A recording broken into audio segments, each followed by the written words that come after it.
illa fi Bani Quraidah. Ternyata yang pertama memahami, bergegaslah ke Bani Quraidah sehingga dapat sholat asar di sana. Kalau nggak dapat, ya sudah sholat asar di mana aja. Itu pemahaman kelompok yang pertama. Kelompok kedua tidak. Apa yang tertulis nggak boleh dirubah, nggak boleh dipahami keluar. Ya, kita sebut tekstualis. Kelompok-kelompok lafziyun istilahnya. Dan itu hadis Sahih Bukhari dan Muslim. Imam Nasai malah mengumpulkan riwayatnya lebih banyak lagi. Nah, berdasarkan ini berbicara dalil, maka yang lebih ulama siapa? Lebih utama siapa? Ahlul hadis. Gitu. Jadi kalau referensi ke ahli hadis, kalau pemahaman sekantung ilmunya. Ahlul hadis itu bukan sebuah mazhab, bukan sebuah manhaj. Tadi saya sudah sampaikan, manhaj Imam Bukhari beda dengan Muslim. Ada 7 manhaj dalam Sahih. Itu baru yang tertulis. Belum lagi yang tidak tertulis. Antum ikut Sahih Bukhari yang mana? Khatam aja belum. Benar gak? Tahu gak sanad inamal amalu binniyat? Satu hadis aja tuh gak tahu. Mau langsung ke Rasulullah. Mikir-mikir dulu kalau mau langsung ke Rasul. Itu mati bunuh diri namanya itu ya. Mati konyol. Kalau mati itu yang terhormat ya. Kalau kalah itu yang terhormat. Jangan kalah digebukin orang. Gitu. Nah, ahlul azwaq, orang yang mengatakan tadi ahlul azwaq ini, dia memandang Nabi bukan fisiknya, dia memandang Nabi dengan kolbunya. Jadi sholatlah kamu seperti kamu melihat aku sholat. Ahli hadis menyatat gerakan-gerakannya, ahli fikih meriwayatkan cara-caranya, ahlu tasawuf mereka meriwayatkan rasa yang ada saat sholat.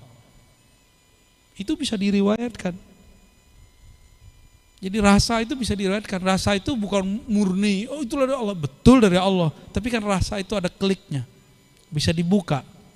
Maka Imam Ghazali berani sekali mengatakan, ilmu fikih itu ilmu ma'rifatus sihhah wal batil, ya, as-sahih wal batil.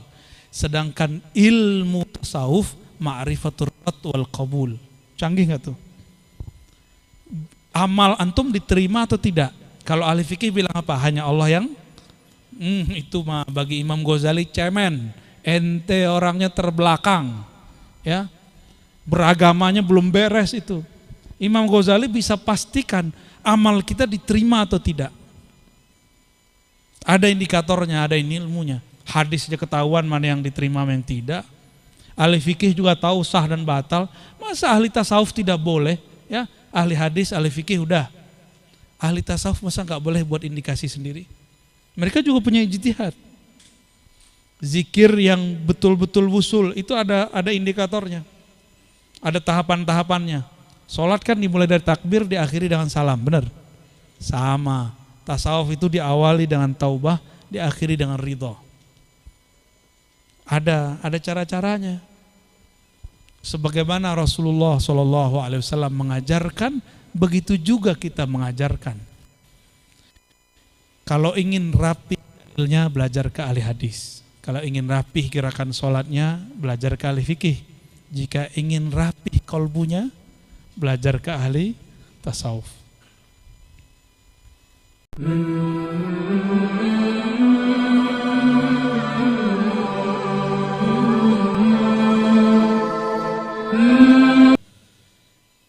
Alhamdulillah, beliau diantara termasuk para ulama, para kiai kita yang kemudian tampil di medsos dengan kualitas keilmuan yang betul-betul mumpuni. Di samping ada Gus Baha, ya, kemudian ada Buya Yahya dan guru-guru yang lain.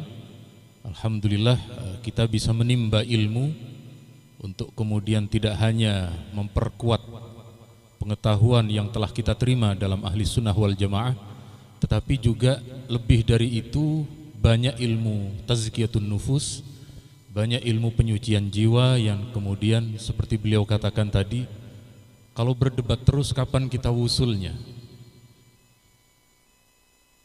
Kira-kira pengantar ini sudah bisa di-understand ya?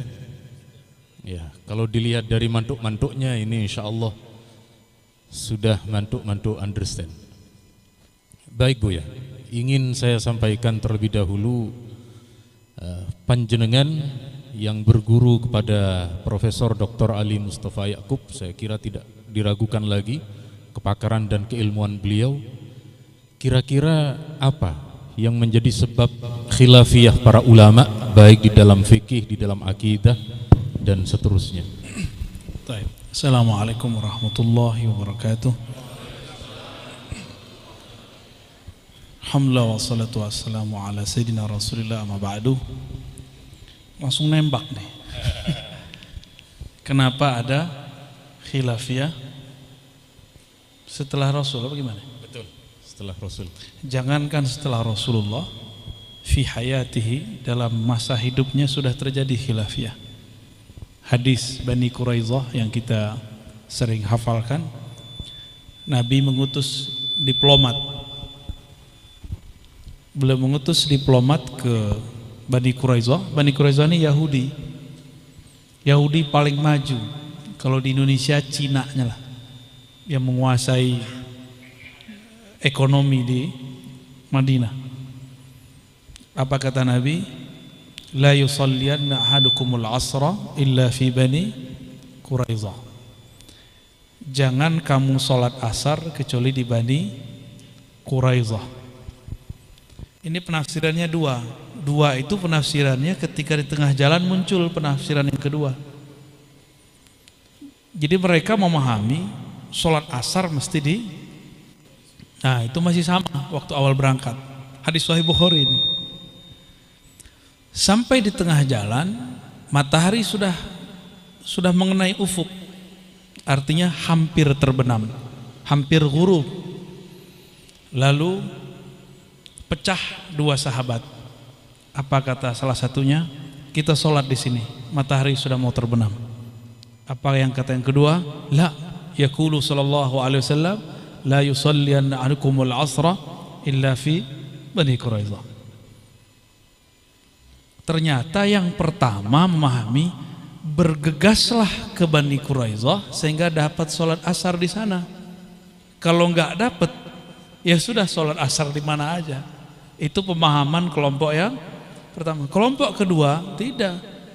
Apa yang tertulis nggak boleh dirubah, nggak boleh dipahami keluar. Ya kita sebut tekstualis. Kelompok-kelompok lafziyun istilahnya. Dan itu hadis Sahih Bukhari dan Muslim. Imam Nasai malah mengumpulkan riwayatnya lebih banyak lagi. Nah, berdasarkan riwayat ini, al-ikhtilaf masyru' fi zamanin Nabi sallallahu alaihi wasallam. Ikhtilaf itu memang sudah sunatullah, sudah disyariatkan, sudah terjadi. Masyru' itu bisa arti boleh, bisa berarti suatu yang memang kenyataannya begitu. Gimana? Berarti bukan ba'da Rasul sallallahu alaihi wasallam, lakin fi hayati, di masa beliau masih hidup.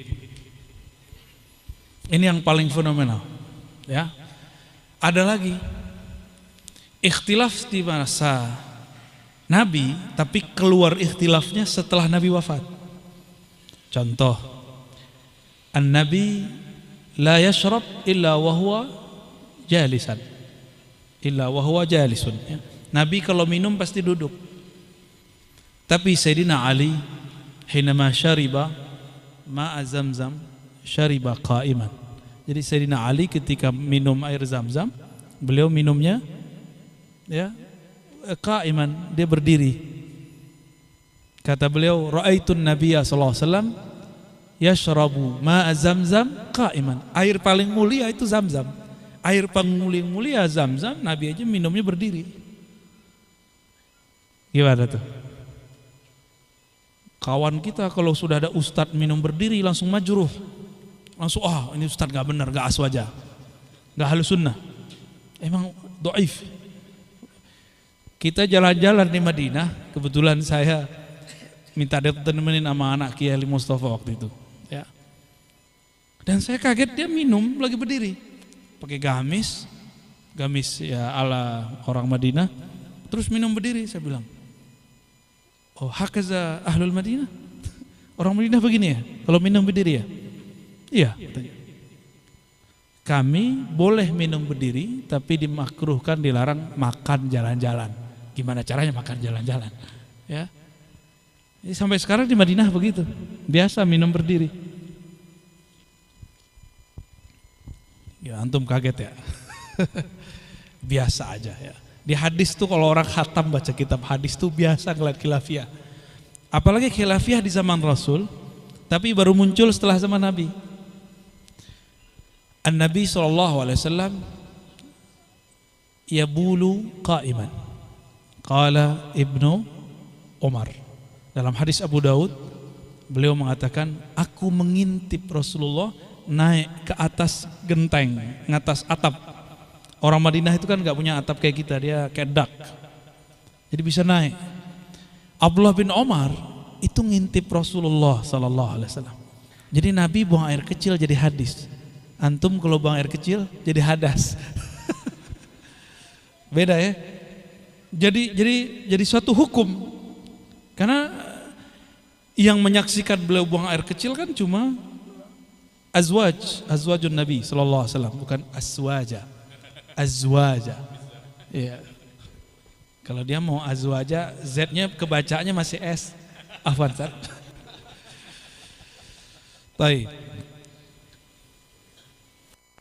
Kata Sayyidatuna Aisyah yang mengatakan Nabi buang air kecil berdiri, maka dia kazib. Kenapa? Karena Aisyah tidak pernah menyaksikan Nabi kalau buang air kecil berdiri. Nabi yang pertama kali buat di kalangan orang Arab toilet dalam kamar. Nabi dulu nggak ada, cuma Rasulullah yang buat sallallahu alaihi wasallam. Maka berbedalah hadis ahlul bait azwajun Nabi dengan hadis kharijul bait, dakhilul bait, kharijul bait. Jadi kita harus bedakan hadis di dalam rumah Rasulullah dengan hadis di luar rumah Rasulullah. Maka ada cara jamaknya. Jika Nabi lagi di dalam rumah, lagi santai, lagi nginap, maka beliau buang air kecil jongkok. Tapi jika beliau di luar rumah, beliau fleksibel. Jadi antum kalau bandara, ini bukan pembenaran ya. Kalau di bandara tuh boleh sebenarnya. Tapi ada satu sunnah yang hilang, dilihat orang. Karena Nabi idza bala, gimana sih di hadis Abu Daud tuh? Nabi jika ingin qada'ul hajah, maka yatlubul khala, mencari khala. Apa arti khala? Tempat yang sepi. Itu sunnahnya. Jadi salah satu sunnah yang Nabi konsisten itu adalah mencari tempat yang orang nggak lihat, tapi masih kelihatan nama Abdullah bin Umar. Oh berarti kira-kira nggak kelihatan nama orang. Dan ini menunjukkan bahwa terlihat pun tidak haram. Ya, yang penting jangan kelihatan melawan jenis. Itu menjijikkan kelihatannya. Taib. Berarti ini khilafiyah di zaman Rasulullah SAW, munculnya di zaman sahabat. Apalagi kalau kita lagi sholat, maaf nih para akhwat, lalu lewat anjing, batal? Lewat pakai hadis loh. Quti'atis shalah bimururil kalbi wal himari wan nisa. Nah, ini kan gawat ini. Itu Abdullah bin Umar langsung disidang sama Sayyidah Aisyah. Hal addaltumuna bil kalb. Gitu. Loh, kamu berani menyamakan kami kaum perempuan sama dengan anjing dan himar. Itu kalau perempuan ngomong kira-kira nyolot gak tuh? Nyolot itu. Masa batal sholat anjing, himar dan perempuan? Berarti sama dong perempuan sama anjing. Maka Sayyidah Aisyah dalam Sahih Bukhari dan Muslim mengatakan, Rasulullah sholat, aku di depannya, wa ana haid. Kurang apa? Udahlah perempuan tidur depan Nabi, wa ana haid. Berarti ziyadah wan nisa ini laisa minal hadis. Tambahan an-nisa di situ ini bukan dari hadis Nabi sallallahu alaihi wasallam, atau ada ihtimal kemungkinan kedua itu mansukh. Ya, dihapus. Cuma mana mungkin dihapus. Berarti itu bukan minal hadis ya, laisa minas sunnah. Ini khilafiyah di zaman Rasul tapi baru munculnya. Oh, ini masih banyak loh. Kita sekarang keluar, pindah ke zaman sahabat, lebih seru lagi. Di sini muncul definisi bid'ah. Jadi antum gak usah pakai kitab aneh-aneh, cukup Sahih Bukhari dan Muslim. Ya, katanya kalau pakai Ibnu Taimiyah muskilah, pakai Imam Nawawi muskilah, nanti ikut mazhab. Kita langsung saja ke kitabullah dan sunnah Rasulullah, kata kawan. Ngomong begitu 10 tahun lalu, sampai sekarang belum khatam itu Sahih Muslimnya. Jadi 20 tahun lalu saya ketemu dia. Apa kata dia? Langsung saja pada Al-Quran dan Sunnah. Sunnah yang mana? Sahih Bukhari Muslim. Hatta al-yawm ya, la yakhtatim bi ayyi kitab minas sunnah kecuali arba'in. Dia khatam arba'in berkali-kali. Tapi kita tes juga hafalan arba'in juga nggak hafal. Sama kayak kita, ada banyak yang lupa. Baik. Masih ingat riwayat Jam'ul Quran? Masih ingat pengumpulan Quran? Ini polemiknya dahsyat. Di beberapa kajian saya sudah pernah singgung. Sayyiduna Abu Bakar As-Siddiq radhiyallahu taala anhu didatangi oleh Sayyidina Umar radhiyallahu taala anhu. Apa kata Sayyidina Umar? Wahai Khalifatul Rasul. Cuma beliau yang dapat gelar Khalifatul Rasul, ya, Sayyidina Abu Bakar. Khalifah artinya pengganti. Maka tidak ada khalifah di zaman Nabi. Khalifah setelah Nabi, karena khalifah artinya pengganti. Wahai Khalifatul Rasul, engkau mengirim para hufaz keluar. Umar nih cemas. Apa kata Umar? Seandainya mereka mati fisabilillah atau mereka dijebak di tengah jalan, maka para hufaz berkurang drastis. Riwayatnya kan agak ikhtilaf antara 70 sampai 700. Bagi saya tidak masalah, ini namanya litakthir, menunjukkan jumlah yang banyak. Bahwa yang dikirim untuk berperang kebanyakan hufaz adalah orang-orang yang hafalan Quran dan jumlahnya sekitar 70-an. Sayyidina Umar mengatakan jika mereka mati pulang hanya nama, bagaimana nasib Quran di masa depan? Padahal yang berjuangnya anak-anak muda. Kata Abu Bakar, nih kalimatnya coba. Ini persis seperti kalimat ustadz-ustadz yang gak mengerti usul fikih dan gak mengerti hadis ini. Hal taf'al, Abu Bakar pernah gak mengerti loh maksudnya Umar. Namun beliau mau dialog. Ini kawan sudah gak ngerti, gak mau dialog. Ya, nah Sayyidina Abu Bakar mau dialog, coba perhatiin. Hal taf'al ma lam yaf'alhu Rasulullah sallallahu alaihi wasallam. Apakah kamu buat sesuatu yang Rasulullah tidak pernah buat? Berarti kaidah yang terbangun dalam alam bawah sadar Sayyidina Abu Bakar, bid'ah itu malam yaf'alhu Nabi sallallahu alaihi wasallam. Bid'ah itu yang enggak Nabi buat. Bener kan? Antum belum aneh tanya pasti bilang begitu. Bid'ah apa? Yang enggak ada di zaman Nabi. Berarti Nurul Hayat masuk bid'ah itu. Ya. Maaf Pak Direktur. Eksekutif Pak Latif. Baik. Ketika Sayyidina Abu Bakar mengatakan hal taf'al ma lam yaf'alhu Rasulullah SAW, apakah engkau melakukan yang Nabi tidak lakukan? Maka kalau dibuat definisi bid'ah menurut Abu Bakar, pada kaul qadimnya kata pertamanya adalah ma lam yaf'alhu Rasulullah SAW. Itu bid'ah. Versi siapa? Tapi ini qaulun qadim. Umar ini kan cerdas. Beliau kan muhaddatsun. Bukan hanya cerdas biasa, Allah ajak dia bicara, itu muhaddats. Jadi Umar itu makom walayahnya walayah musawiyah. Jadi dia kewaliannya itu mewarisi Sayyidina Musa, maka dia bisa berdialog dengan Allah. Jadi ruhnya itu Dalam keadaan apa aja bisa dialog dengan Allah. Makanya iblis takut sama dia. Ya. Itu Umar. Makanya Umar mengatakan iftikhar wa tahaddus bin ni'mah, bersyukur atas nikmat Allah, karena beliau keceplosan turun 3 ayat hukum. 3 ayat hukum itu adalah perubahan besar di tanah Arab. Salah satunya berhijab seperti akhwat-akhwat ini. Ya. Apa kata Umar? Umar cerita tentang maslahat. Sekarang orang nyebutnya maslahat. Nih, kalau orang meninggal nanti begini, anak cucu kita nanti begini, nanti tidak ada lagi yang hafal, mushaf belum dikumpulkan, belum ada salinan, semua data disampaikan oleh Sayyidina Umar. Jadi dia berpikir melewati masanya. Kalau orang begini tidak bersama Allah, dia tidak bisa tembus ke masa depan. Ya, maka dia cerita masa depan itu dibutuhkan musa-musa beginilah kira-kira. Itu kalau Umar nggak debat tuh, nggak bisa. Makanya orang Syiah kalau benci sama Umar, robek aja Qur'annya. Karena laula Umar ma qara'na al-Qur'an min mushaf. Kita nggak mungkin baca Qur'an dari mushaf. Kan banyak juga ya. Katanya di Jawa Timur ada Syiah ya, Sibeh. Ya. Tapi semoga Syiahnya sudah insaf. Dia boleh cinta Sayyidina Ali, tapi jangan hujat azwaj Nabi, jangan hujat Abu Bakar Siddiq.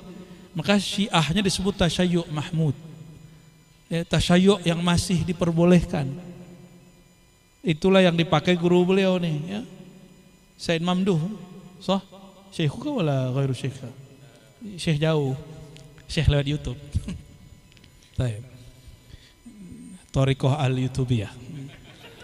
Kalau di luar ada wali kutub, ini wali YouTube. Baik. Jadi Sayyidina Umar berbicara apa? Maslahah.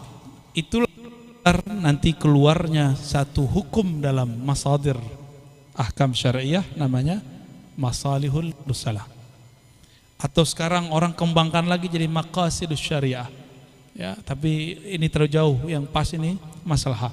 Karena kalau maqasid itu sudah ada yang 5 itu ya, ditambah satu lagi ekologi ya, benar jadi 6. Kita tambah lagi ntar ya. Azwajologi, aswajologi, sorry. Salah terus kalau dekat beliau ini ya.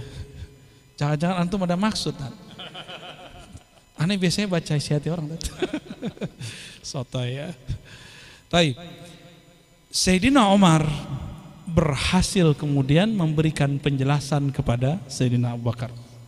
Berarti orang kalau berbeda masih mau dialog, maka akan muncul saling faham, tafahum, tabadul al-mafahim. Wah, itu indah sekali. Apa kata Abu Bakar?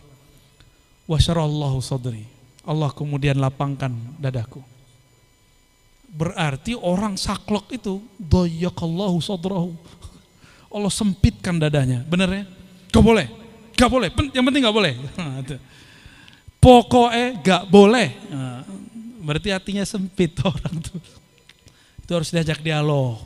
Jangan marah-marah mulu sama dia, ajak dialog. Umar dialog dia pelan-pelan. Selevel Sayyidina Abu Bakar masih butuh diajak dialog. Apalagi yang bukan Abu Bakar, yang abu-abuan. Itu siapa maksudnya itu abu-abuan? Itu masa Sayyidina Abu Bakar. Berarti sudah ada bibit itu di masa Abu Bakar. Nanti datang ke Zaid bin Sabit, sama, dia kalamnya sama. Berarti majmu' di kalangan sahabat bahwa bid'ah yang Nabi tidak buat. Tapi oleh Omar, di masa Omar, bid'ah itu yang tidak ada maslahatnya. Ini diambil oleh Ibnu Qayyim. Kata Ibnu Qayyim, kullu maslahatin dinun. Setiap maslahat itu agama. Cuma teori doang. Ibnu Qayyim dalam penerapannya kurang greget. Keburu meninggal karena polemik mulu sama sufi. Habis itu jadi sufi dia. Polemik mulu sama orang Syafi'iyah, tapi nggak sempat jadi Syafi'i ya. Wallahu a'lam bishawab. Gitu, Syekh. Jazakumullah. Jadi sekali lagi kalau kemudian kita lebih memperluas bacaan atau paling tidak menyeimbangkan informasi yang selama ini kita menganggap tuduhan bid'ah melulu, tuduhan yang tidak diajarkan oleh Nabi, padahal ternyata tadi sudah beliau ungkap, sudah beliau sampaikan sekian banyak hadis yang beliau ucapkan itu hadis semua, ya. Hadis semua, riwayat semua. Hadisnya kalau di masjid kan tidak boleh, nanti di luar masjid. Allahumma sholli ala Muhammad. Maka saya teringat ungkapan imam kita, Imam Syafi'i dalam kitab Hilyatul Auliya, "Idza ra'aitu rajulan min ahlil hadis faka'annama ra'aitu ashaban Nabi sallallahu alaihi wasallam." Jadi Anda yang tadi melihat uraian hadis begitu indah, begitu banyak dari Buya Rozi ini, kata Imam Syafi'i, saya seperti melihat salah satu dari para sahabat Nabi. Jadi sekali lagi kehadiran kita insya Allah akan menambah banyak ilmu dari awal di zaman Nabi, kemudian berikutnya adalah di masa-masa para ulama mujtahid. Ketika ada para ulama mujtahid yang berijtihad, ini kan terkadang berbeda dalam mengambil kesimpulan.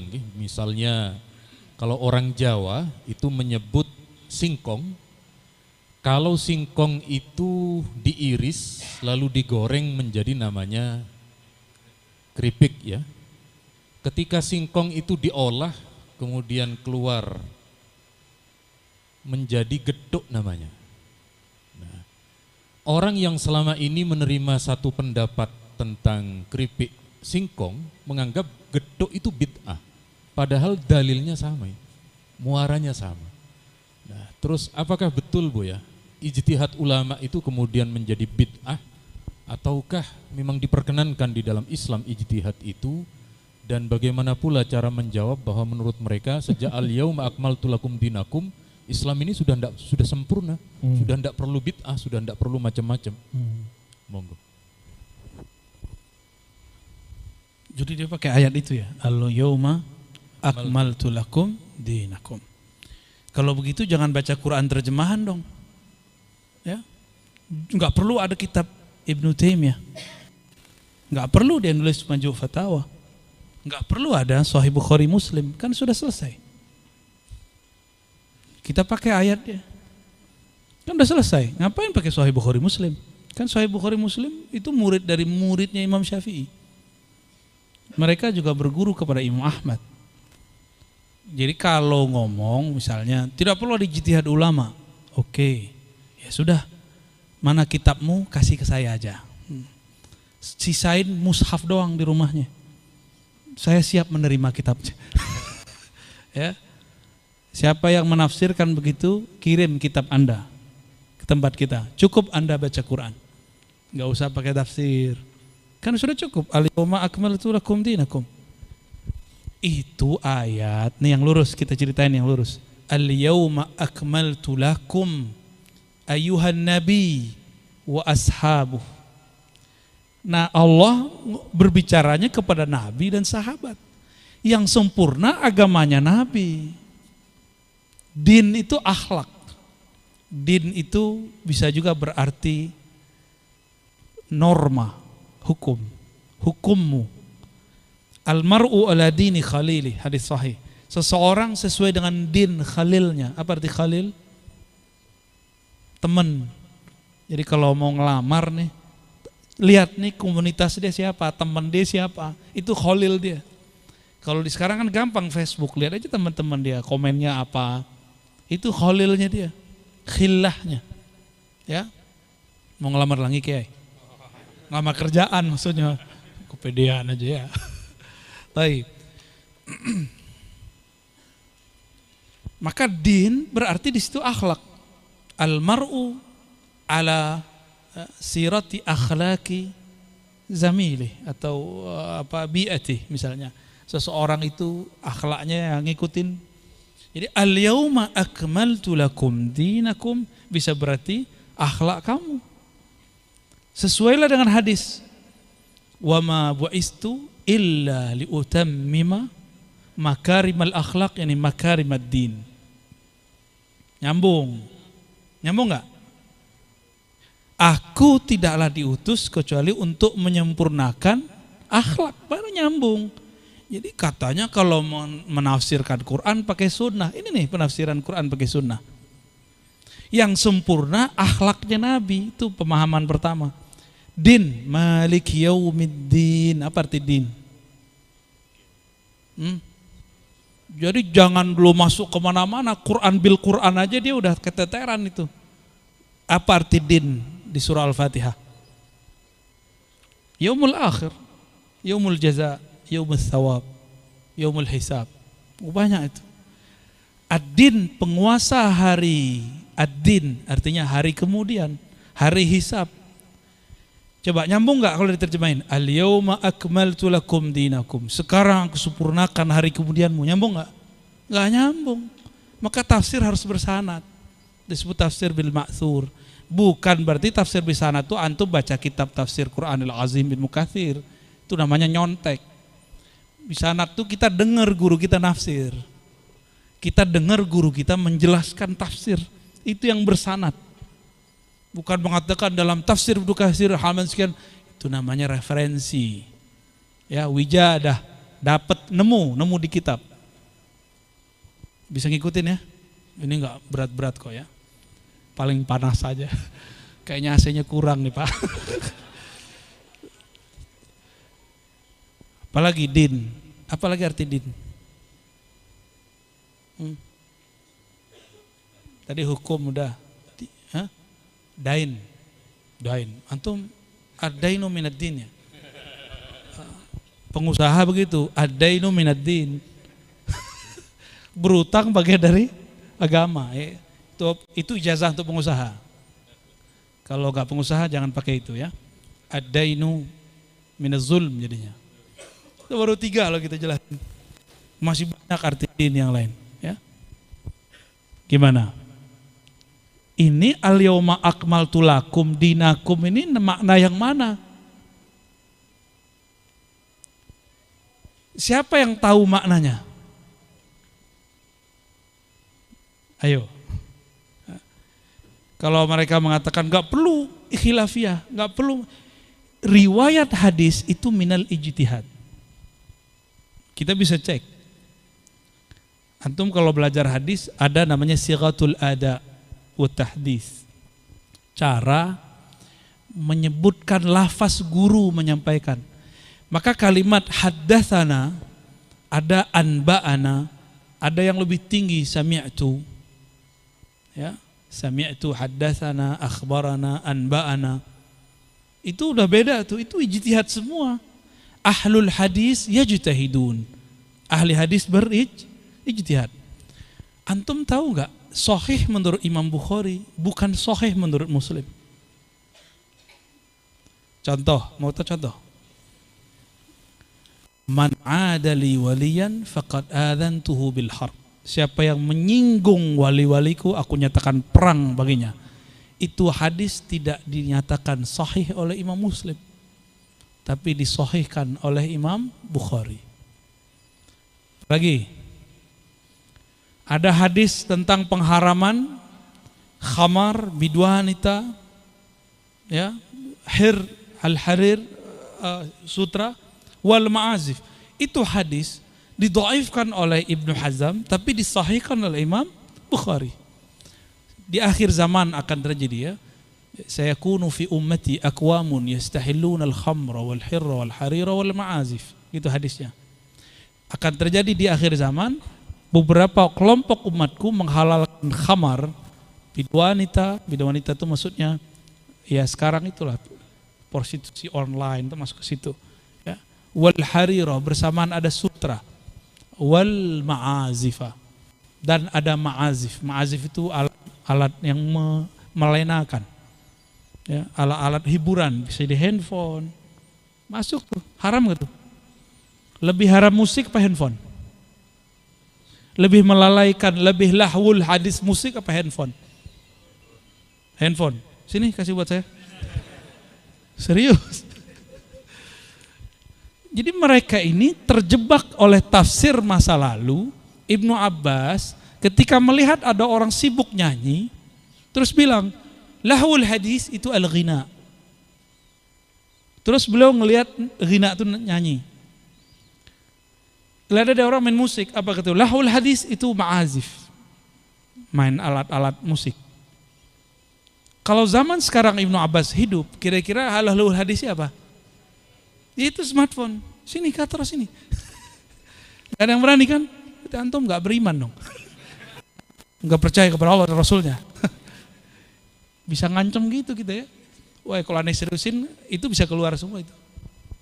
Cuma kita kan lagi canda-canda ya. Ngaji itu udah serius. Wajah udah serius.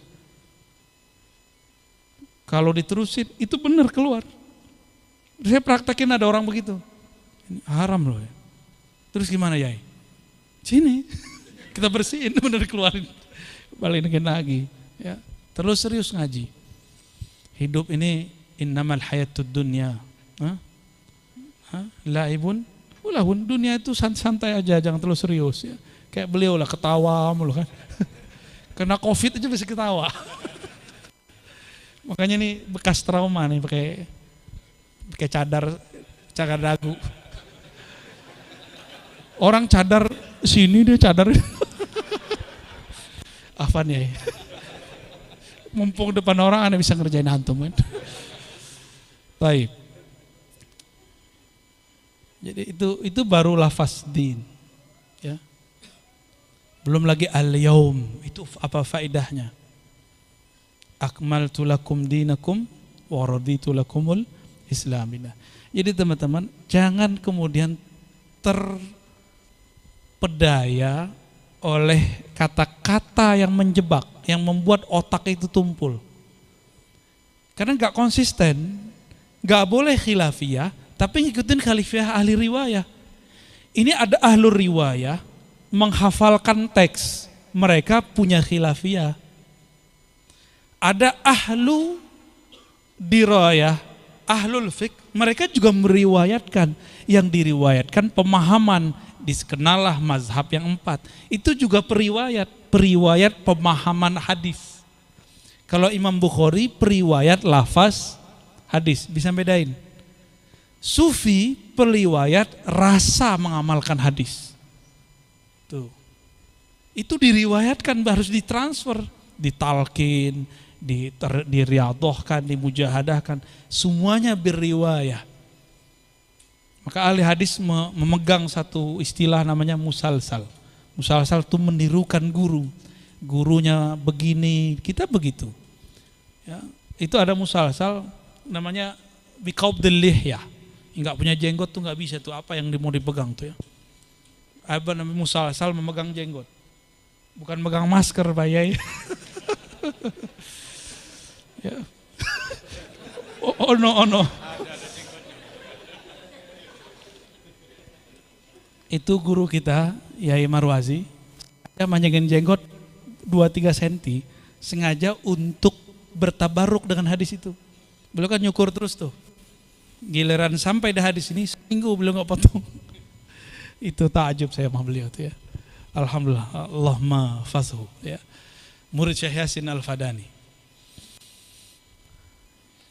Jadi ayat ini ditafsirkan seperti itu, termasuk man fassaral Qur'an bi ra'yihi falyatabawwa maq'adahu minan nar. Siapa yang mentafsirkan Quran tidak pada tempatnya dengan ra'yunya, akal-akalan dia, siap-siap tempatnya neraka. Jadi saya nggak ngancem, Nabi yang ngancem. Nabi nggak bermaksud begitu, Allah nggak bermaksud begitu. Kita tanya ulang, dari mana dia tahu maksud Allah seperti yang dia maksud? Gimana cara tahunya? Terkadang memang ada orang berpendapat, lalu pendapat itu disandarkan pendapatnya Allah begitu. Astagfirullah. Itu lebih bahaya Fir'aun itu. Ya, kalau Fir'aun dia udah ada mukadimahnya, ana rabbukumul a'la. Aku Tuhan kamu yang tinggi. Kalau ini kan dia ngaku Tuhan, tapi pendapatnya seakan-akan pendapat Tuhan. Ini kultus itu ada 2. Kultus sosok, kelompok sama. Ada kultus pemahaman. Kalau orang aswaja dituduh kultus sosok. Jangan-jangan antum objek kan kultus nih. Kalau dicium bolak-balik gak? Ya, bolak-balik. Enggak. Tarik. Capek, nari udah biarin aja sih. Ya. Bener, capek nggak? Wah, antum nggak pernah digituin orang ya? Udah begini gak ada yang cium tangannya. Ini beliau udah ngumpetin dikejar tangannya sama orang ya.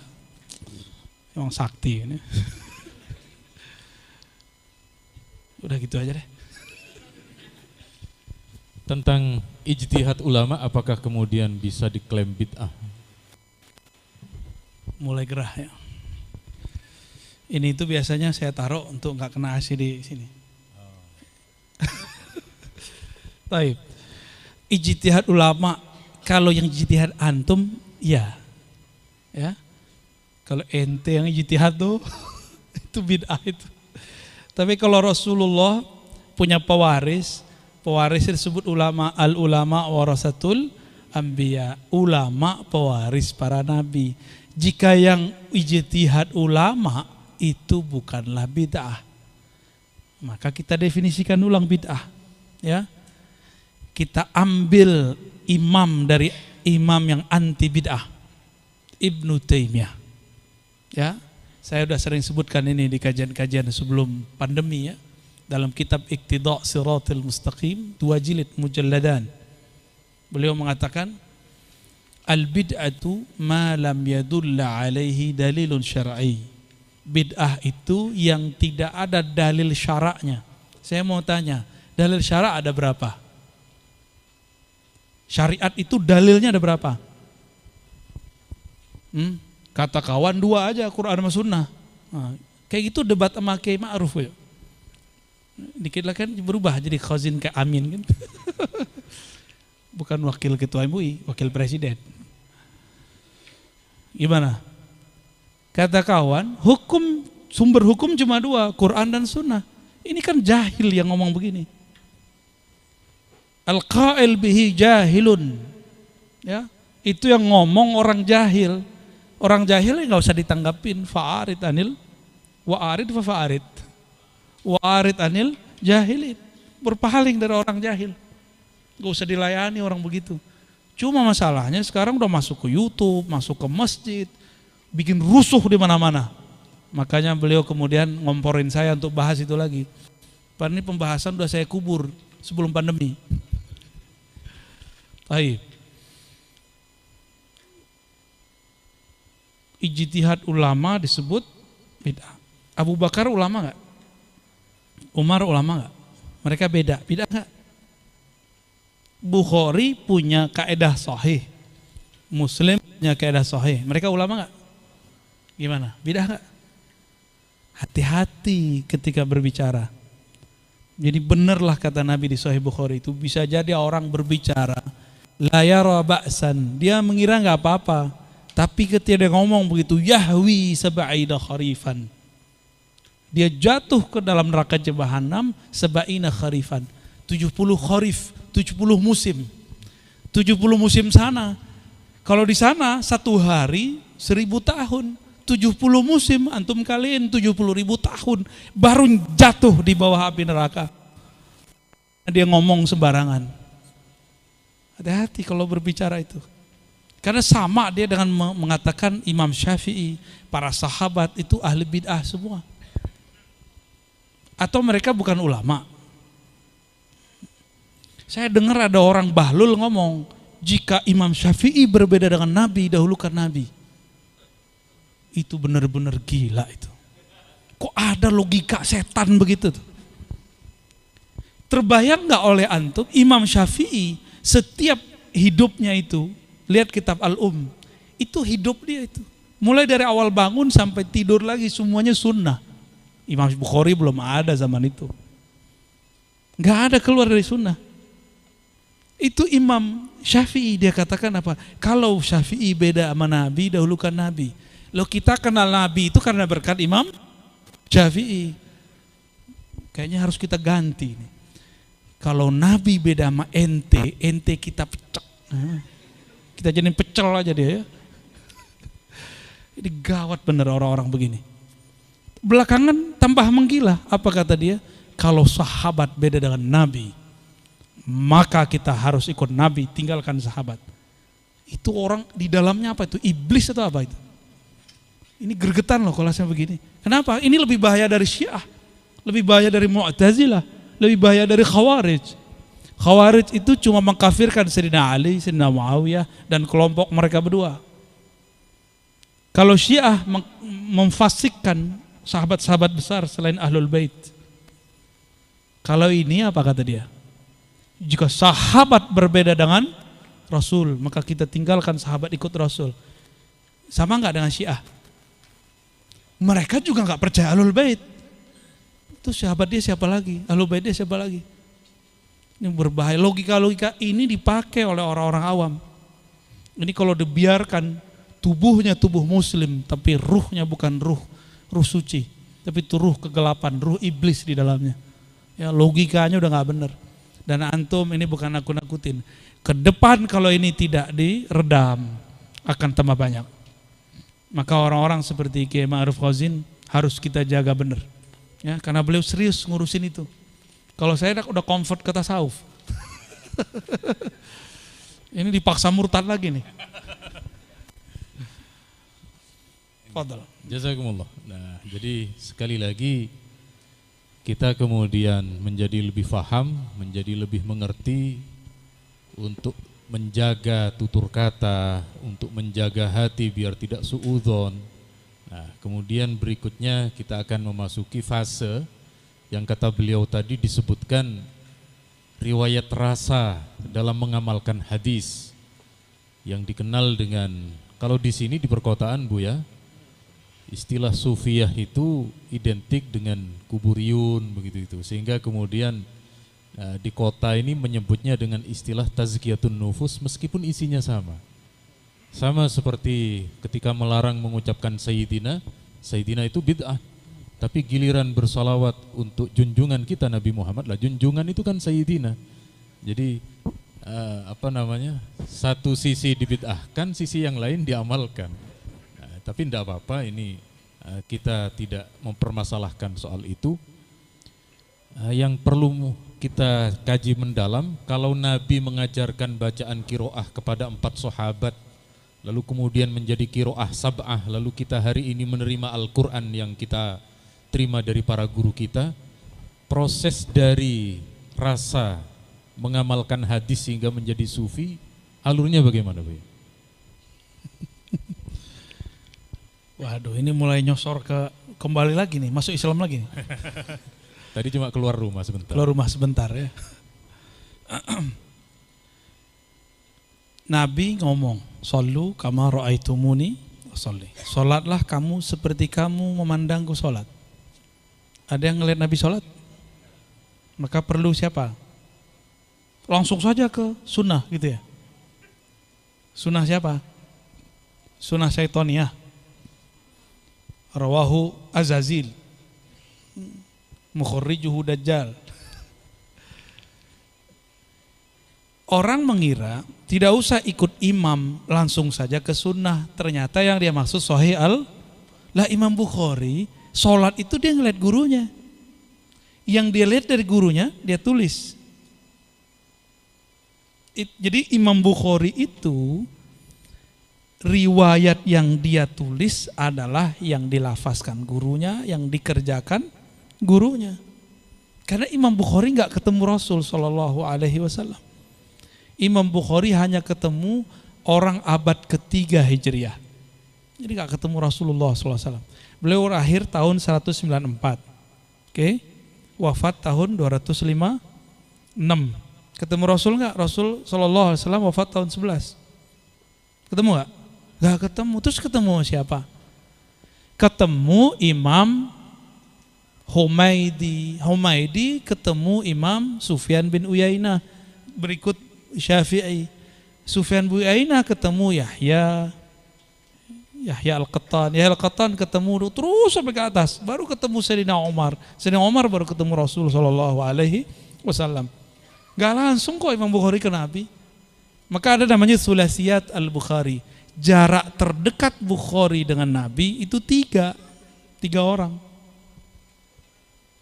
Dia gak ketemu Nabi. Kalau satu orang umurnya 50, berarti 150 tahun.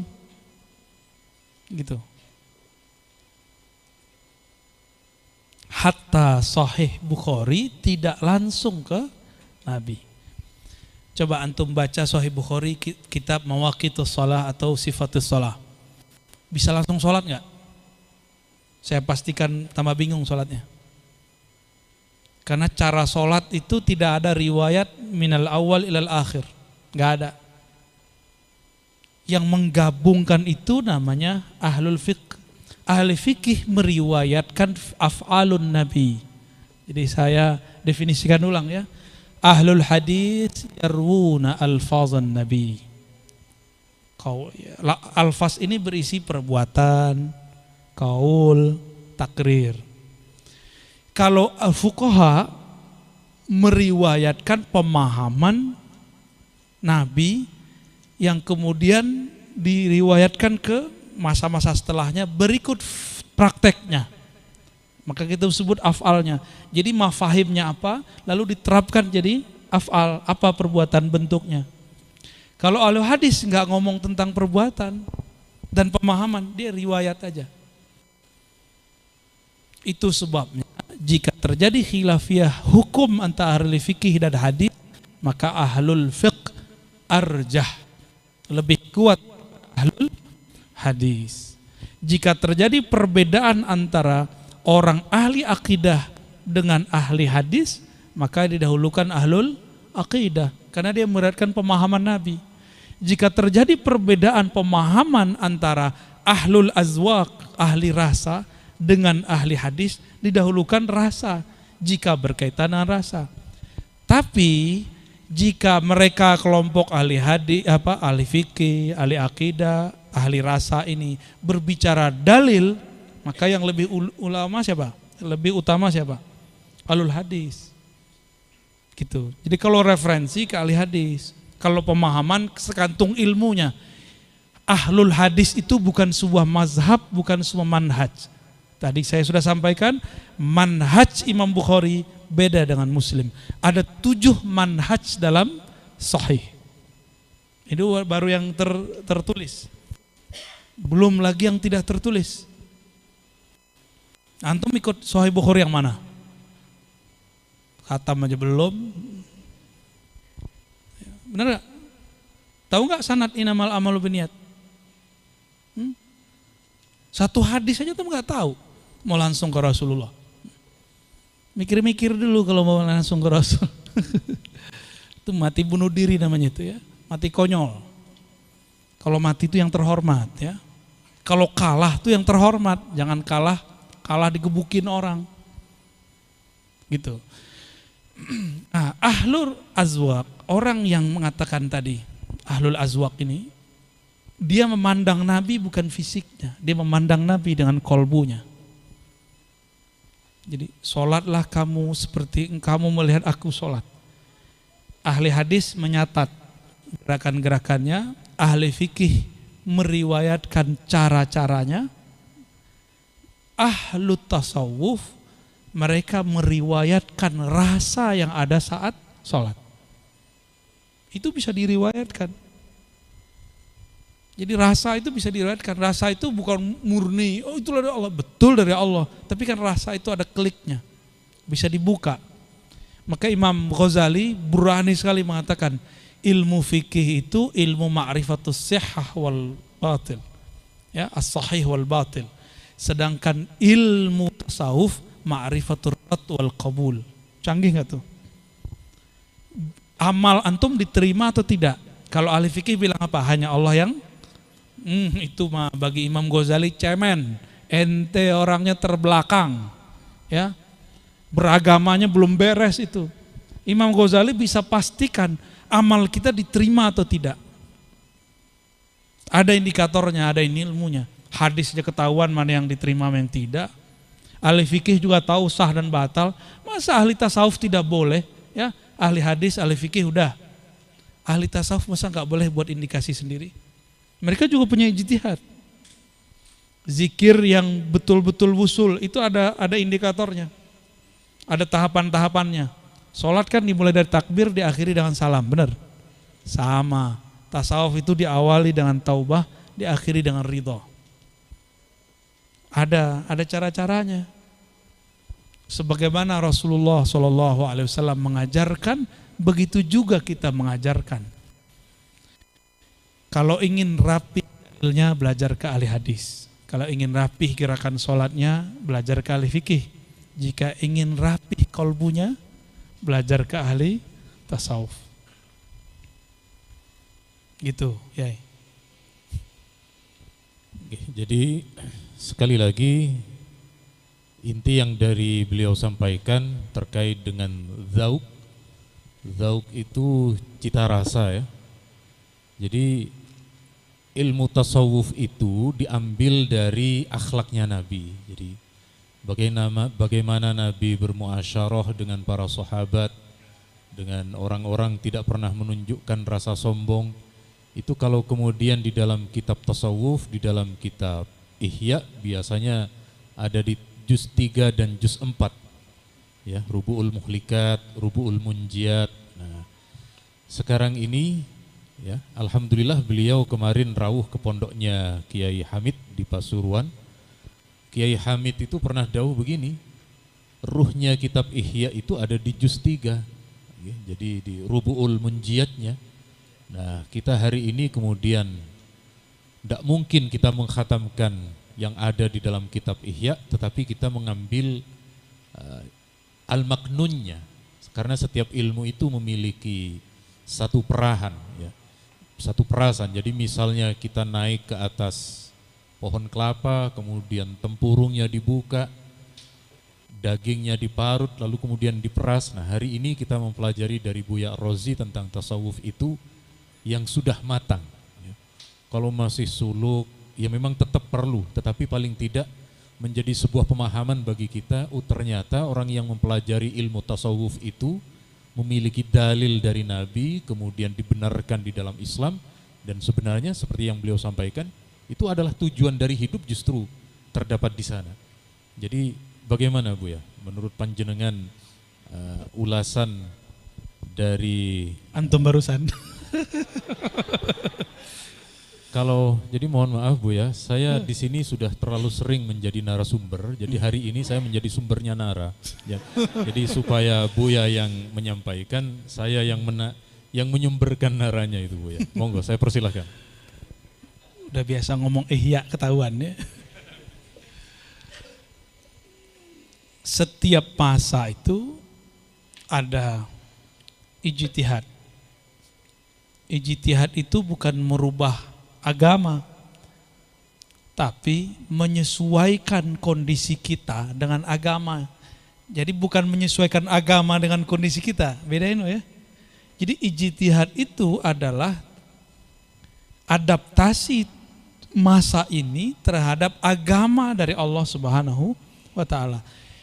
Ketika kita beradaptasi dengan agama, maka akan beda caranya. Orang Jawa, Madura, Sunda, Betawi, Sumatera itu udah beda caranya.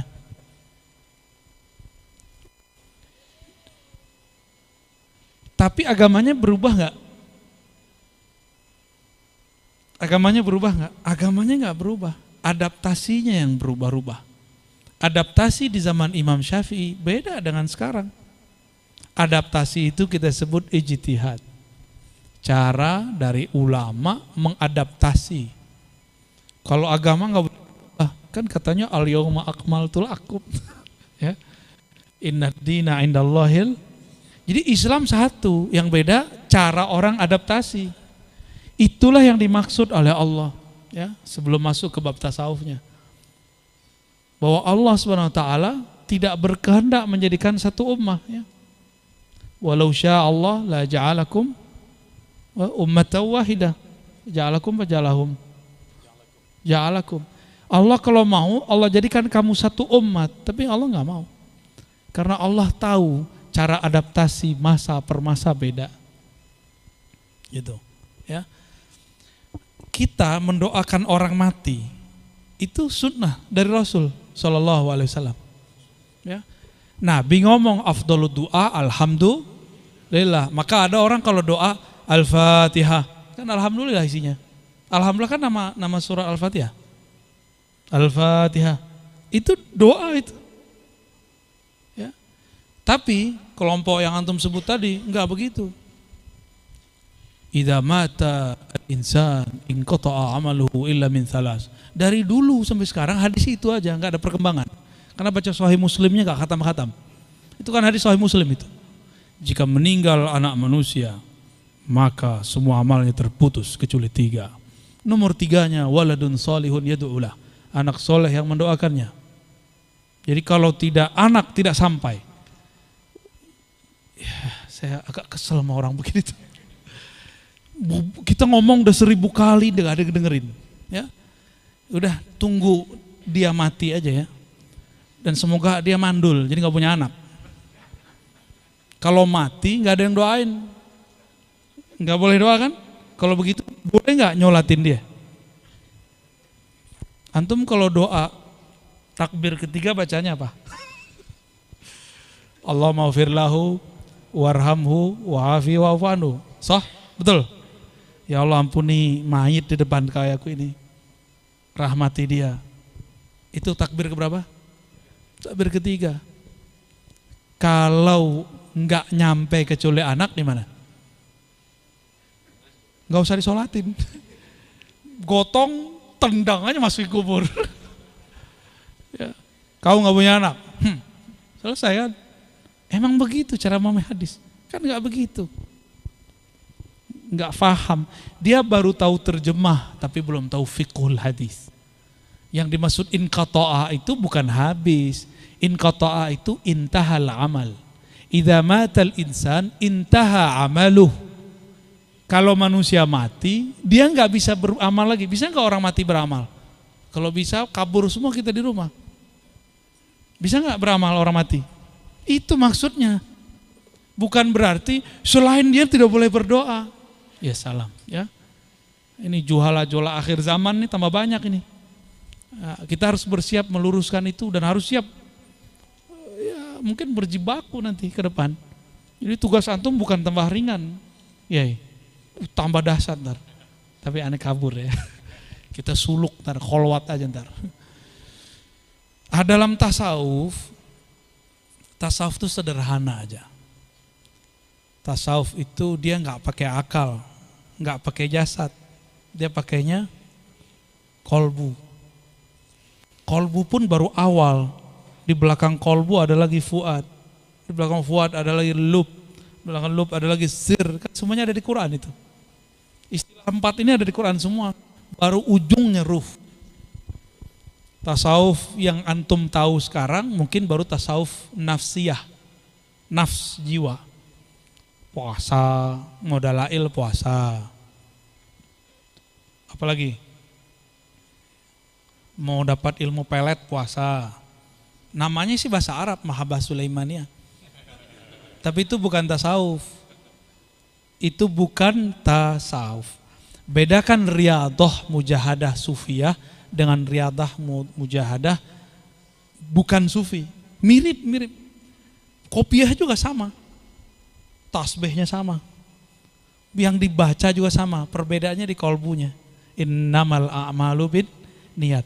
Maka awal tasawuf itu niat. Imam Bukhari buka Sahih Bukhari pakai innamal a'malu bin niat. Terus gimana mau buang tasawuf? Antum mau buang tasawuf gimana? Tasawuf itu adalah niat. Niat itu bukan usoli, fardol, zuhri, bukan. Itu namanya talaffuz, melafazkan. An-niyah itu fil qulub. Coba baca kitab Al-Muhazzab, Syarah Muhazzab. Ya, tertulis niat itu di kolbu, makrunatun bil fi'li, di berbarengan dengan amal. Niat itu adalah awal maqamati sufiyah. Itu ada aja di Tobat itu. Ada di bab azam. Gimana cara mau buangnya? Sahih Bukhari awalnya apa? Innamal a'malu bin innamal a'malu bin niat. Antum mau buang tasawuf, buang niat. Ya. Kira-kira gitu kontan-kontannya. Kalau mau rasanya nggak mungkin dibagikan siang ini ya. Ini bukan obral. Ya. Ini barang berharga. Dapatnya dengan cara berharga. Tidak bisa dibeli. Antum mau beli pakai 1 M, nggak sanggup. Ya. Rasa ini nggak bisa dijual. Mau antum bayar berapa juga nggak bisa. Karena ujungnya nanti husnul khotimah. Bisa bayar nggak?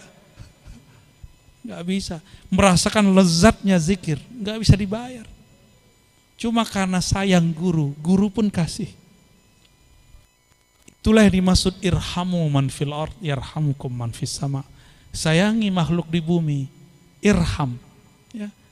Maka yang di langit sayang kepada kamu.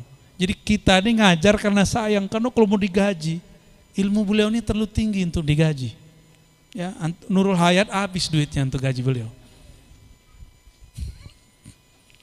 Karena sayang dikasih juga. Kira-kira begitu. Wallahu a'lam bishawab. Tinggal panjenengan yang memberi anunya apa? Ilmunya, Buya. Ya, masa sumur jalan-jalan.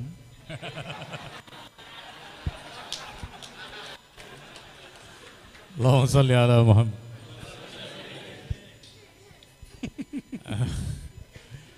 Terus bagaimana ini Buya? Kita kan di dalam hati itu ada 2 khotir ya, ada 2 pembisik. Begitu kita bangun, itu kan ada bisikan, ayo bangun sholat subuh tahajud. Tetapi ada bisikan tidur dulu masih 3:30, masih jam 3. Kalau di dalam Al-Qur'annya wa nafsi wa ma sawwaha fa'alhamaha fujuraha wa taqwaha qad aflaha man zakkaha wa qad khaba man dassaha. Ini cara bagi kita, sebab hampir semua ini ada pengajian Buya Rozi berbarengan dengan kawan ulang tahun. Ikut ngaji apa ikut ulang tahun itu kan selalu Ikut ngaji. Alhamdulillah. Kalau kemudian hati tergerak datang hadir ke majelisnya para kiai, para habaib, berarti kita menangkan itu. Nah, ketika 2 hal itu terus berkecamuk di dalam hati Buya, resep ataupun cara agar kemudian mengalahkan yang bisikan syaitan dan kemudian mengarah kepada bisikan yang baik itu bagaimana Buya? Jawabannya ada di ayat itu. Fa'alhamaha fujuraha wa taqwaha. Maka dia memberitahu kepada jiwa bahwa di dalam jiwamu, di dalam dirimu ada fujur dan takwa. Bukan berarti Allah yang mengilhamkan fujur, bukan. Allah mengilhamkan nafs jiwa. Jangan salah paham ya. Ini kelompok Jabariyah mengatakan kalau saya fujur, saya zolim, saya maksiat, itu Allah yang mengilhamkan. Itu nahunya udah kena tuh. Fa'alhamaha, mana? Ya, maf'ul awalnya siapa nih? Nafs. Dia mengilhamkan sang jiwa. Apa yang diilhamkan? Fujuraha, maf'ul tsaninya. Bahwa di dalam jiwamu ada fujur. Jangan salah paham. Kalau terjemahan yang PA itu ya, dialah yang mengilhamkan kefajiran di dalam dirimu berikut ketakwaan. Berarti Allah maha fajir dong, ya. Maha takwa 2 sekaligus. Enggak, itu salah. Ayatnya enggak ngomong begitu. Kan fujuraha, bukan fujurullah. Ya, benar ya? Oke. Jadi gimana caranya? Nabi kasih kisi-kisi, istafti qalbak. Tanyalah kolbumu supaya bisa bertanya ke dalam kolbu. Qad aflaha man zakkaha. Bersihkan dulu nafsmu, baru engkau bisa berbicara dengan kebeningan kolbumu. Dan itu nggak mungkin kalau nggak berguru. Orang nahu sorof aja ada gurunya, orang nulis abata saja ada mursyidnya. Terus antum bilang saya udah ngaji, cukup ngaji ihya, nggak perlu pada guru. Itu pengkhianat ihya. Karena penulis Ihya Ulumuddin berguru. Sama kayak tadi yang mengatakan gak usah ikut imam, saya cukup baca Sahih Bukhari. Itu pengkhianat Sahih Bukhari. Karena Imam Bukhari berguru ribuan ulama hadis. Imam Ghazali loh punya mursyid. Antum udah punya mursyid belum? Belum? Gimana mau jadi ulama? Gimana mau jadi wali? Wali setan kali ya? Kan wali 2 aja, waliur rahman, waliur syaitan. Yang gak berguru wali setan. Man la syaikha lahu fa syaikhu syaitan. Sederhana, sesederhana itu. Dan betapa sombongnya para fuqaha, ahli nahu, ahli sorof, ahli baca kitab kuning, para kiai. Dia tidak mau bermursyid. Dia cuma saya cukup thoriqoh saya Quran, ya salam. Quran itu kan punya guru. Ente baru ngambil gurunya, hafalannya, tajwidnya, belum isyarahnya. Untuk ngambil isyarat Quran mesti ada mursyid lain. Gitu. Maka Imam Syafi'i enggak gurunya satu, gurunya banyak. Hafalannya Az-Zanji, pemahamannya Imam Malik. Gurunya siapa lagi? Banyak beliau punya guru. Jadi kita jangan cukup satu guru. Ya. Tapi dalam ilmu rohani sama dengan sekolah. Bisa enggak orang sekolah sekaligus dua? Bisa enggak? Enggak bisa kan? Tapi dalam satu sekolah banyak guru enggak? Gitu. Kepala sekolahnya satu apa dua? Tetap kepala sekolahnya satu. Gurunya yang banyak, ini mentor-mentornya. Mentor boleh banyak, mursyid cukup satu. Ustadz antum boleh banyak, saya dengar ini. Tapi kalau mursyid ini yang meresepkan obat untuk kolbu. Jangan kebanyakan, ntar ngadu-ngadu ustadz. Ntar aneh pulang, Kiai Ma'ruf diadu mana kan? Kata Rozim, terbalik antum kata. Itu murid-murid begitu bakal ada setiap masa, ya. Hati-hati sama murid begitu. Oh, kalau sekarang lebih canggih Kiai, lewat YouTube. Nanti dibuat versi Ma'ruf Khazin, versi Ar-Razi, gitu. Dibuat versus. Nanti ada masanya mereka buat begitu. Ya. Aneh sama UAS kan dibuatin orang, ya. Ar-Razi UAS versus, ya. Ntar lagi sama Kiai Idrus tuh, Ar-Razi versus Idrus. Itu yang buat dulu yang ngadu Imam Al-Karabisi, Imam Ahmad, tipenya sama itu. Yang ngadu Imam Abu Hanifah dengan Hamad bin Zaid, sampai saya Hamad bin Zaid mengatakan Abu Hanifah itu najasatul ard, najisnya bumi, kata Imam Hamad bin Zaid, karena dia diadu-adu sama orang. Hati-hati yang jadi ustadz, yang jadi murid, jangan adu guru kita, ya. Semua guru saya gitu, saya nggak mau adu, gitu aja ya. Wallahu a'lam bishawab. Untuk menuju sholat zuhur sebenarnya masih kurang setengah jam, jadi WIB, ini WIB waktu Indonesia bisa berubah-ubah ini, jadi bisa kita kondisionalkan ini Bu ya. Kira-kira bagaimana? Saya kira cukup sekian, tapi ada saya persilahkan yang ingin bertanya kira-kira sampai 20 menit dari ikhwan satu, tapi dari akhwat, dan kita ikuti prinsip ladies first, men second. Nggak tahu istilah dari mana itu. Silakan ibu-ibu dulu, karena dari tadi ibu-ibu yang pakai kacamata dulu, tapi dua-duanya pakai kacamata.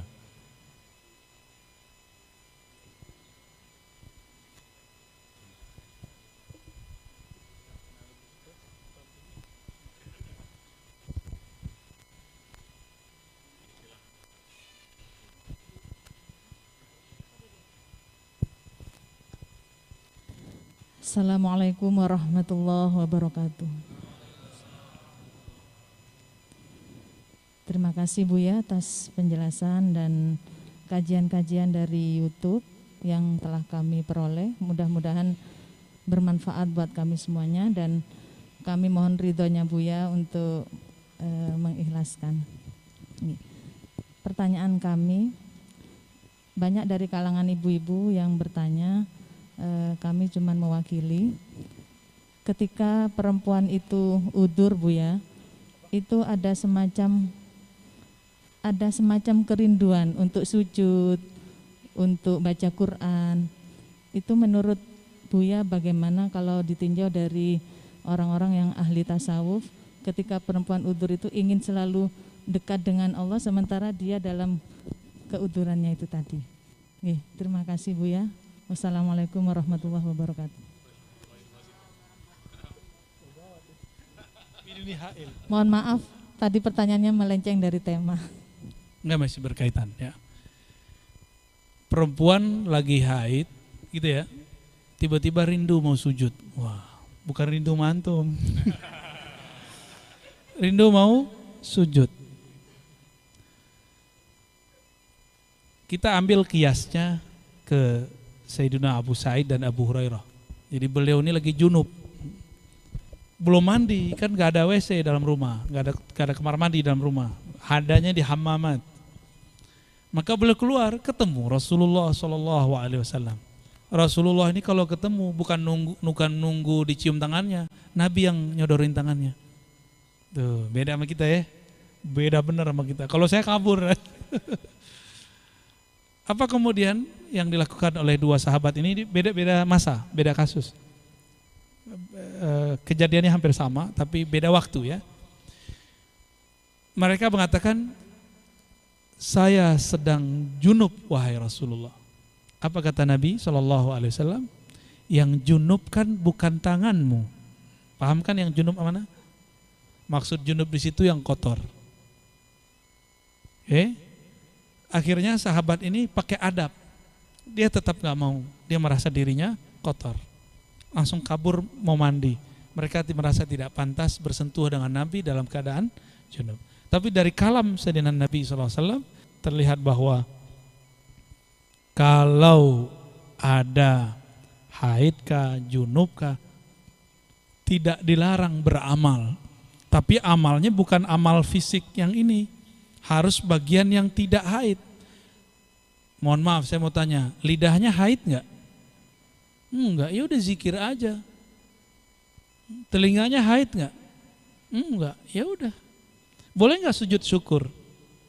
Boleh, tapi jangan sholat, nggak boleh. Ya, sholat itu kan masuk ke masjid walaupun di rumah. Berani nggak masuk masjid dalam keadaan kotor? Jadi waju'ilat liyal ardu masjidah. Antum kalau sudah narok sajadah itu langsung jadi masjid itu. Itu dalilnya. Waju'ilat liyal ardu masajidah. Allah jadikan hamparan bumi sebagai masjid-masjid, tempat sujud. Kembali ke makna harfiahnya, ke makna tasrifnya. Tempat sujud, mahallus sujud. Jadi dimanapun boleh. Nah, ketika masuk ke masjid, kita lagi haid, bukan kita ya, saya nggak pernah haid, lagi junub, ya nggak boleh. Nah, tapi diizinkan sekali cuma murur seperti sahabat azwaj Nabi, ya, istri-istri Nabi. Silakan tetap zikir pagi sore, ya. Yang paling gampang tuh yang saya kasih itu zikir maqalidus samawati wal ard, zikir buhul langit, ya. Zikirnya sudah biasa kita ketahui, itu ada tambahan di situ la haula wala quwwata illa billah. Baca pagi sore itu cukup menghilangkan kerinduan kepada Allah, menawar bukan menghilangkan, memberikan penawar. Jadi hidup ini sebenarnya adalah asyauq wal mahabbah, enggak lebih dari itu. Rindu kepada siapa, itu yang kita cari-cari. Dikira rindu kepada orang cakep, kepada orang pinter. Cakep itu jamalullah yang ada pada dia. Orang pintar itu ilmullah yang ada pada dia. Jadi semuanya yang kita cari sebenarnya Allah. Tapi ketika menikah katanya orang alim ini alim, ternyata dia nggak alim semua. Ketika menikah dengan orang cakep, gagah, cantik, ternyata cantik itu cuma ketika sebelum menikah. Habis menikah bau keteknya kecium. Nggak cantik. Apalagi mukanya mulai jerawatan, mulai keriput segala macam. Jadi yang kita lihat itu sebenarnya tetap sifat-sifatnya Allah. Orang itu hidup cuma cari itu. Itu yang disebut wa ma khalaqtul jinna wal insa illa liya'rifun, liya'budun, ya. Maknanya liya'rifun. Kenapa pengen ya'rifun? Karena mereka yuhibbunani. Mereka cinta kepadaku. Kita kalau udah kenal cinta kan? Kalau sudah kenal, udah cinta, pengen cari tahu namanya enggak di Facebook, di YouTube, di Google, di Instagram, kita input namanya. Maka ma'rifah ula itu ma'rifatul asma. Ma'rifat pertama itu kenal nama dulu. Ya, antum cari-cari nama kan? Nah, nama si dia tuh orangnya di belakang samping tuh. Ya. Yang dia juga nyari dia. Ya. Dia itu bahasa Arabnya huwa. Maka huwa, ujung huwa itu adalah Allah. Kul huwallahu ahad. Capek kalau coba cinta makhluk. Oh, saya cinta sama mursyid. Belum tentu juga mursyid itu menyampaikan kepada Allah. Siapa tahu berhenti di kemursyidannya. Cinta sama ustadz itu kan kelihatan pakai baju aja. Nyampe di rumah buka baju juga hilang ustadznya. Jangan tertipu dengan penampilan-penampilan begini, ya. Biasa aja. Oh, pakai cadar solehah, belum tentu juga. Ya. Belum tentu juga. Jadi kita jangan terpedaya dengan penampilan zohir-zohir begini. Ya. Antum udah soleh belum? Sarungan mulu kan? Hah? Malah kita sadar orang-orang kayak kita ini pakaian begini, terus matanya jelatan tuh dosanya lebih gede. Ya. Jadi silakan tetap zikir pagi sore. Kalaupun ada lafaz Qur'annya diniatkan zikrullah, bukan niat baca Qur'an, dan itu boleh. Imam Syafi'i, Imam Nawawi lebih tepatnya membolehkan itu dalam kitab Azkar An-Nawawi. Ya, tafadhal. Ya.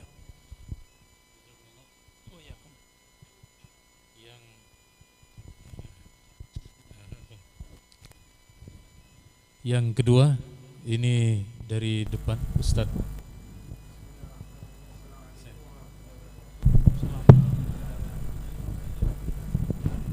Ya, mungkin salamnya tidak usah diulang lagi, meskipun pakai mic.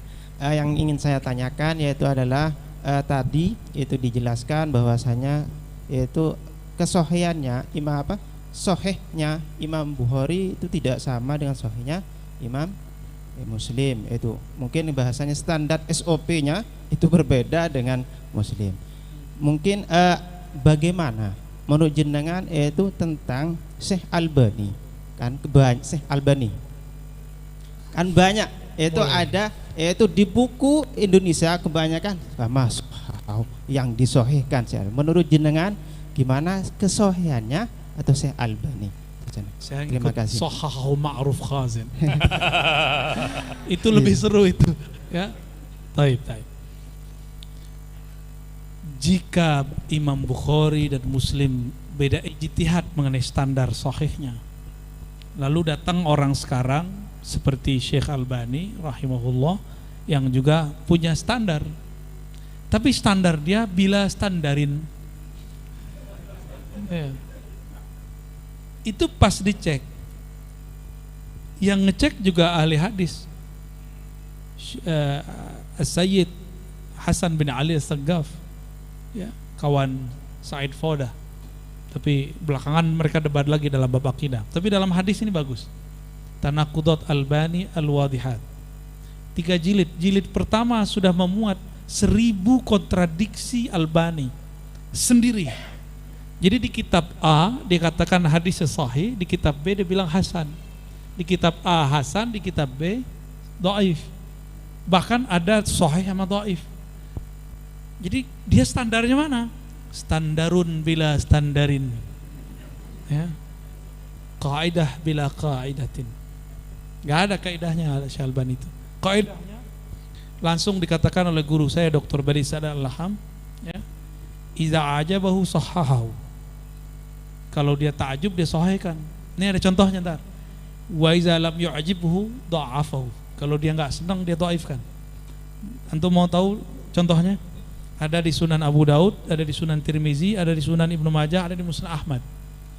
Riwayat mengenai ruqyah, penjagaan pagi sore.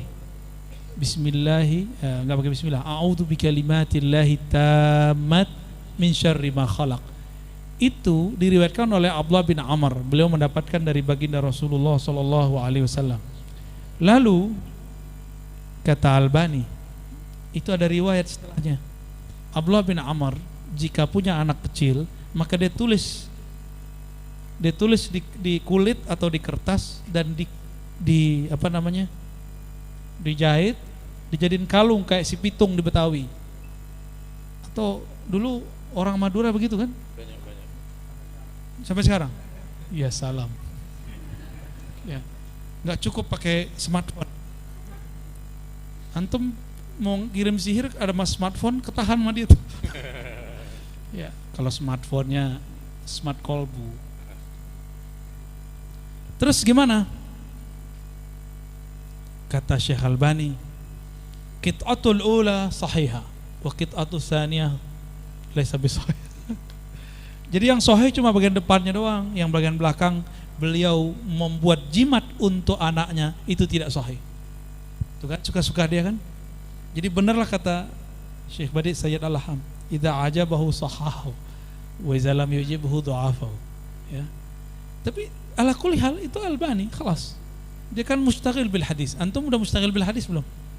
Ya, dia 20 tahun lebih loh yastaghil bil hadis, sibuk sama hadis. Kita belum. Maka hargai Albani sebagai bahithul hadis, pembahas hadis. Sebatas itu kita hargai. Dari mana saya tahu ini? Dari Syekh Said Mamduh, murid Syekh Yasin Al-Fadani. Dalam kitabnya, dalam disertasi dia, kan serius nih disertasinya. Beliau mengatakan Albani ini muhaddis tapi ala dia gitu. Dia buat ala-alaan dia sendiri. Karena sanad cuma punya satu. Terus muridnya membelot. Termasuk yang di Yordan itu membelot. Tahu muskilah dia. Apalagi muridnya yang ulama, Dr. Al-Azami. Ya. Dr. Al-Azami, saya pernah dapat liqa beliau sekali waktu di Ma'had. Itu beliau juga sama. Dulu mengikuti Albani, lalu menentang Albani. Terjadi dialog dengan Said Mamduh tuh. Apa kata Dr. Said Mamduh?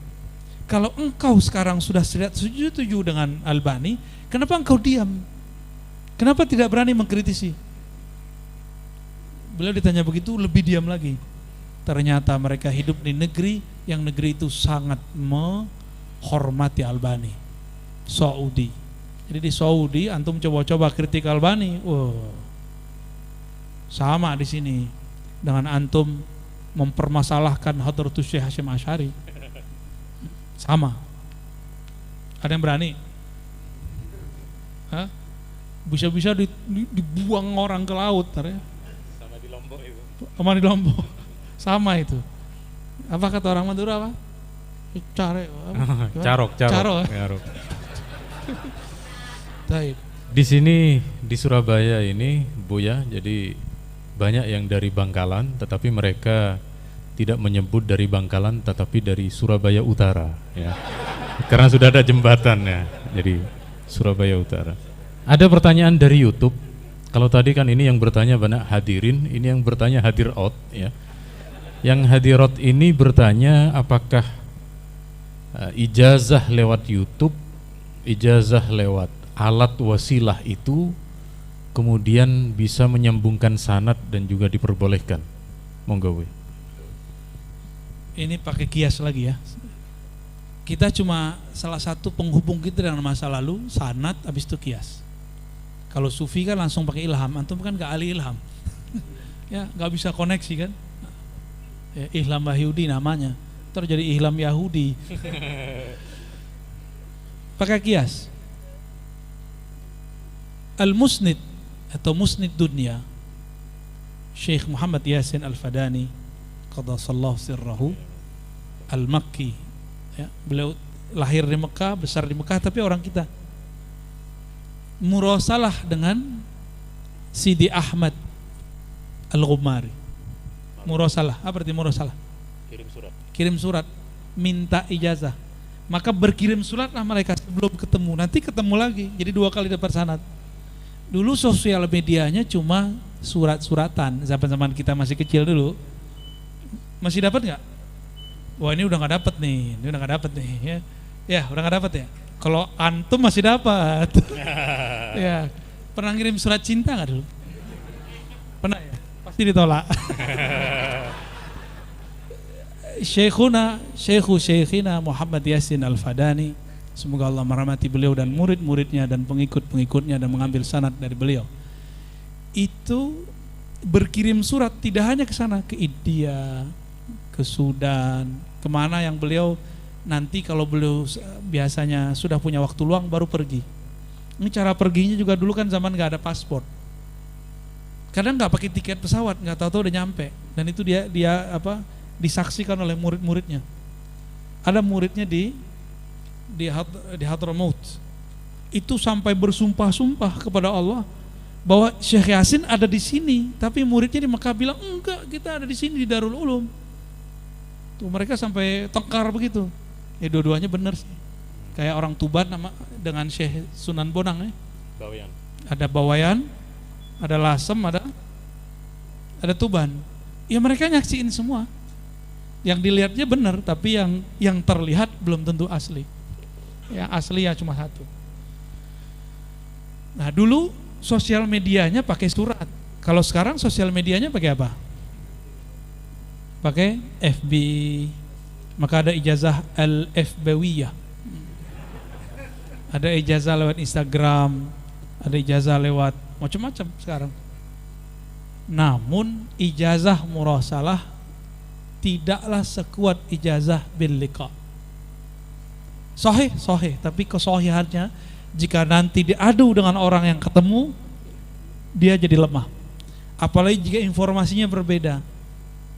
Nah, misalnya informasi yang dia dapat mengenai Syekh Fulan A oleh orang ketemu B, maka ijazah yang disebut mahfuz, yang diterima ini, yang B, yang A disebut syaz. Gitu. Jadi sah nggak? Sah, tapi kekuatannya tidak seperti kekuatan orang ketemu. Ya beda dong ya. Inna fi dzalika ladzikra liman kana lahu qalbun aw alqasama wa huwa syahid. Beda orang yang ada kolbunya datang, badannya datang dengar dan dia syahid, dia menyaksikan, dengan orang yang melihat dari jauh. Imam Bukhari zaman gak ada pesawat datang loh ke Mekah, datang ke Basrah. Antum sekarang cuma masalah pandemi takut keluar. Ya, kebangetan. Imam Bukhari gak ada pesawat itu. Bisa loh datang kemana-mana.